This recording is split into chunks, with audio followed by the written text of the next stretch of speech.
उपस्थित सज्जनों एवं जो भी सज्जन मुझे सुन रहे हैं, देख रहे हैं, मैं उन सबको प्रणाम करता हूँ।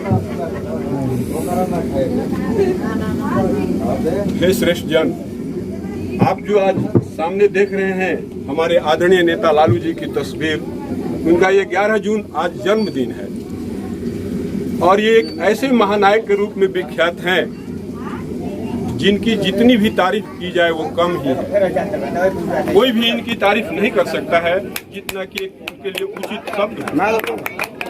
मित्रों, आप भी जानते हैं कि हमारे भारतीय स्वतंत्रता संग्राम के हमारे पुरोधाओं ने, महात्मा गांधी जी ने, डॉक्टर भीमराव अंबेडकर जी ने, डॉक्टर राजेंद्र प्रसाद जी ने, पंडित जी ने, जयप्रकाश जी ने जो एक स्वप्न देखा था, स्वप्न समतामूलक समाज के निर्माण का स्वप्न देखा था, एक समरस समाज के निर्माण का जो स्वप्न देखा था, उस स्वप्न को पूरा करने के लिए आदरणीय लालू जी ने जो दृढ़ता और निष्ठा के साथ जो कदम उठाया और उसको जो पूरा किया, उसके लिए जो उन्होंने कुर्बानी दी, उसके लिए जो उन्होंने त्याग किया, वो गाथा आज एक कालजयी हो गई है। बिहार ही नहीं, भारत ही नहीं, बल्कि पूरे विश्व के इतिहास में स्वर्णाक्षरों में अंकित हो गया है। मित्रों, ताली बजाने की जरूरत नहीं है। ठीक, ओके। मित्रों, आप देखिएगा, एक न एक दिन आपको समझ में आ जाएगा। आज किसी को मेरी बातें अतिशयोक्ति लगती है, लेकिन आने वाले दिन में लोग इनको डॉक्टर मार्टिन लूथर किंग की तरह से याद करेंगे, इब्राहिम लिंकन की तरह से याद करेंगे, नेल्सन मंडेला की तरह से याद करेंगे, क्योंकि इन्होंने काम ही ऐसा किया है। जिस समय हमारे समाज सहस्राब्दियों से जकड़बंदी में जकड़ा हुआ था, नाना प्रकार की जो जटिल मूल्य, समाज में जो जटिल मूल्य बोध थे, जो दलितों को, दमितों को आगे नहीं बढ़ने दे रहे थे, उन सबको तिरोहित करके और लालू जी ने एक ऐसा समाज बनाने के लिए आगे दृढ़ता से कदम बढ़ाया जिसमें सबकी खुशहाली सुनिश्चित थी। लालू जी का कहना यह है, लालू जी ये चाहते हैं हमारा समाज ऐसा बने जिसमें दोनों हाथ बराबर हो। एक हाथ ऐसा न हो कि जो देते देते दंभ से, अपने घमंड से फूला जा रहा है, और एक हाथ ऐसा है जो लेते लेते नीचे और अपने हीन भावना से ग्रसित होता जा रहा है। इससे ऊपर उठ करके और एक ऐसा समाज बने जिसमें सब लोगों का जीवन सरल एवं सुखद और सार्थक हो। इसके लालू जी ने काफी त्याग किया है। मित्रों, आप जानते हैं लालू जी का स्वभाव है, वे कहते भी हैं जब किसी बिगड़ैल सांड को काबू में करना है तो उसकी पूंछ पकड़ने से नहीं होगा, बल्कि उसके सींगों को पकड़ना पड़ेगा। इसी तरीके से जब समाज में हमारी दुर्विसंधियां थी, जब लोग बहुत ज्यादा सताए जा रहे थे, उस समय वे आगे आए और समाज से, व्यवस्था से अच्छी तरीके से जूझे, और जो हमारा दमित समाज है, जो वंचित समाज है, इनको आगे बढ़ने के लिए इन्होंने काफी प्रयास किया। मित्रों, मैं बहुत ज्यादा समय नहीं लूंगा, आपको एक दृष्टांत याद दिलाता हूँ। कुनकुन में एक सभा हो रही थी, बहुत ज्यादा भीड़ थी। आदरणीय लालू जी मंच पर स्वयं बोल रहे थे, पोडियम पर खड़े थे। दूर किनारे में उन्होंने देखा एक महिला को पुलिस वाले या सुरक्षा कर्मी पीछे जाने के लिए विवश कर रहे थे और वो महिला आगे आ रही थी। लालू जी उन्हें आने के लिए आने दीजिए बोले और महिला वो आगे आई। गंदा वस्त्र, कीचड़ से भरा हुआ, आंखों में कीचड़, एक छोटी सी बच्ची गोद में लिए हुए वो भैया भैया करके बोलती हुई आई। लालू जी पोडियम से उतरे, निकल कर उसे पहचान लिए और उसे बोले कि लक्ष्मीनिया, तू यहाँ क्या करते रही। विह्वल होकर के वो स्त्री साहब से लिपट गई। साहब ने उसके बच्चे को गोद में लिया और अपने कुर्ता से उसके आंखों को, उसके कीचड़ को, उसके होठों को पोंछ करके और भारतीय व्यवस्था को, प्रशासनिक व्यवस्था को एक संदेश दे दिया कि जो दलित हैं, दमित हैं, उनका आदर करना है और उनको जहां भी आपको मिलते हैं, चाहे कार्यालय में आपके जाएं, आप समाज में उनके पास जाएं, उनको आदर दें, उनको आगे बढ़ाएं। इसी प्रकार की एक घटना है। ठग चौधरी नामक व्यक्ति एक उनके पास आया। साहब ने उनसे पूछा कि आपको क्या चाहिए। ठग चौधरी सीधे आदमी थे, गांव से आए हुए। इन्होंने कहा, बाबू हम गरीब मनई हई, हमार गरीबी दूर कर दो। लालू जी ने उसी दिन निश्चित कर लिया कि कैसे हम गरीबी दूर करेंगे। उन्होंने ठग चौधरी को या उनके जैसे लोगों को निराश नहीं किया। उसी दिन से वो सोचने लगे कि कैसे हम मजदूरी बढ़ाएं, कैसे मनरेगा ले आए और क्या क्या किए। सारे कामों को उन्होंने करना शुरू किया, जिससे आज आप लोग खुशहाल जीवन जी रहे हैं और उस तरफ से बढ़ रहे हैं। मित्रों, ये निश्चित बात है कि अभी हमारी ये जो यात्रा है पूरी हो नहीं पाई है।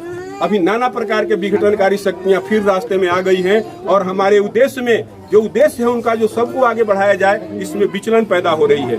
आज आप लोग हम लोग जहां भी हैं, लालू जी के जन्मदिन जो भी मनाने वाले हैं, वो परमपिता परमात्मा से प्रार्थना करें ये दीर्घायु हो, साहब 100 वर्ष तक कम से कम जिए और हम लोगों के साथ रहे, ताकि हमारा जो कुछ पिछड़ा छूटा हुआ कार्य है उसको पूरा किया जा सके। मित्रों, लालू जी जब भी जिस सरकार में रहे हैं, उन्होंने ये कोशिश यह किया है कि सरकारी खजाने का जो धन है वो आपकी झोपड़ियों की तरफ, गरीबों की बस्तियों की तरफ आए। और आज आप देख रहे हैं कि आज जो सरकार है उसका रुख क्या है। जो सरकारी खजाने का रुख है वो गरीबों की झोपड़ियों से निकल करके और दूसरे रास्ते की तरफ जा रहा है। जो ऊंची बिल्डिंगें हैं, जो सेठ साहूकार दुकानदार महाजन है, जो इंडस्ट्रियलिस्ट हैं, जो धनी वर्ग है, सरकारी खजाने का रुख उसी तरफ से हो गया है। आज जो सरकार है ये काम सब बिगाड़ रही है और कह रही है कि सुधार रहे। मित्रों, समय बहुत ज्यादा मैं नहीं लेना चाहता हूँ, मैं अपनी वाणी को विराम दूंगा। वाणी को विराम देने से पहले मैं आपसे कह देना चाहता हूँ कि आपसे निवेदन करना चाहता हूँ कि आप उन दिनों को याद कीजिए जब लालू जी रेल मंत्री होते थे। आप बहुत सारे लोग हैं जिनको याद होगा, जब रेल मंत्री होते थे, जो ही वो रेल मंत्रालय का प्रभार संभाला, उनके पास एक राकेश मोहन समिति की रिपोर्ट रख दी गई उनके टेबल पर। यद्यपि राकेश मोहन समिति 2001 में ही आ गई थी और उस समय आदरणीय नीतीश जी रेल मंत्री थे, लेकिन उस समिति पर उन्होंने लागू नहीं किया, रख दिया ऐसे ठंडे बस्ते में। लालू जी जब आए तो उनके सामने रखी गई। राकेश मोहन जी ने उसमें रिकमेंड किया था कि रेलवे में जितने भी कर्मचारी हैं इनकी छंटनी करनी पड़ेगी, कम से कम 1/4 लोगों को हटाना पड़ेगा और किराया में वृद्धि करना पड़ेगा। जो यहाँ का जो नियम कानून है बढ़िया नहीं है, इसके लिए विनियमन के लिए एक दूसरी संस्था बनानी पड़ेगी या तो इसको निजीकरण करना पड़ेगा। सारी रिपोर्ट को पढ़ने के बाद लालू जी ने कहा कि मैं उनका आदर करता हूँ अधिकारी का जिन्होंने ये रिपोर्ट बनाया है, लेकिन जिन्होंने मुझे यहाँ भेजा है, हमारी जनता ने, जो हमारी मालिक है, जिन्होंने मुझे ये भेजा है, उनके हित में ये कार्य नहीं है, इसलिए मैं नहीं करूँगा। लालू जी ने कहा कि रेलवे का निजीकरण मेरी लाश पर होगा, किराया 1 पैसे वृद्धि नहीं करूंगा, बल्कि प्रत्येक साल अपने बजट में किराया कम करूंगा। और हमारी सबसे बड़ी विनियामक संस्था संसद है, इससे बड़ी कोई संस्था है नहीं, वही हमारा जो नियम बनाएगी उसके अनुसार हम कार्य करेंगे। ये बातें कहा उन्होंने। और जो रेलवे जो घाटा में चल रहा था, जिस समय उन्होंने चार्ज लिया, जो रेलवे घाटा में चल रहा था, जब इन्होंने चार्ज दिया उस समय 90,000 करोड़ रुपए के फायदे में था रेलवे। और रेलवे में उन्होंने नौकरियां दी, सब लोगों को आगे बढ़ाया। नौकरी देते समय कभी उन्होंने ये नहीं सोचा कि मैं पासवान जी को दे रहा हूँ, कि राम जी को दे रहा हूँ, कि पंडित जी को दे रहा हूँ, कि ओझा जी को दे रहा हूँ। जिसको भी उन्होंने देखा कि गरीब है और दुखिया है, उन सबको उन्होंने मदद किया और सबको उन्होंने आगे बढ़ाने का काम किया था। मित्रों, आज इस दिन पर अब हम लोग ईश्वर से प्रार्थना यही करते हैं कि लालू जी दीर्घायु हो और इनके जन्मदिन को बहुत बहुत मुबारकबाद। जो भी सुन रहे हैं उनको बहुत बहुत बधाई दे रहा हूँ, बहुत बहुत मुबारकबाद दे रहा हूँ। और इस क्षेत्र की तरफ से, राजद के कर्मठ कार्यकर्ताओं की तरफ से मैं लालू जी को हार्दिक बधाई दे रहा हूँ और ईश्वर से प्रार्थना करता हूँ, इस ईश्वर से जिसके बारे में कहा जाता है न विद्यते यस्य च जन्म कर्मवा न नाम रूपे गुण दोष एवा तथापि लोकापसंभवाय स्व माया तान्यनुकाल मृक्षति।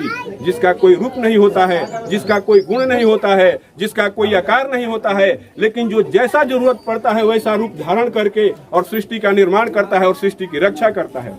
उनसे हम प्रार्थना करते हैं कि लालू जी दीर्घायु हो, उन्नत जीवन हो, इनका सुखद सार्थक जीवन हो और स्वस्थ होकर के हम लोगों के बीच में आ जाए। और जो हम लोगों का, जो दलितों का, वंचितों का जो छूटा हुआ काम है, अधूरा कार्य है, उसको फिर उसी तरीके से आगे बढ़ाया जाए। जय हिंद, जय भारत, जय राजद, जय लालू जी, जय श्री कृष्ण, जय मां शारदा।